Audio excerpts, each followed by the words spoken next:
আসসালামু আলাইকুম। গত 10 তারিখ থেকে যে একটা নিউজ সোশ্যাল মিডিয়াতে ভাইরাল হচ্ছে, বগুড়ার যে ছেলে মাকে খুন করছে, ফ্রিজে রেখে দিছে। দেখেন, একটা ছেলে কখনো মাকে এভাবে মারতে পারে না।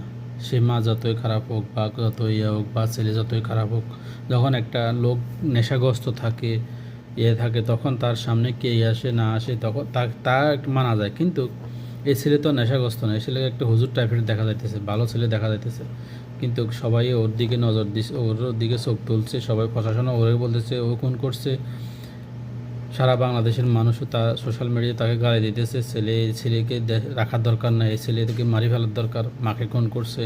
কিন্তু এখন তদন্ত করার পরে বারোই আসছে কি তার বাড়িয়া খুন করছে। তো এই ছেলেকে যে 3 দিন রিমান্ডে মারছে, ধরছে, কি হলো? পুরা দেশের মানুষ তাকে বদনাম করলো। তো কাউকে বদনাম করার আগে দিয়ে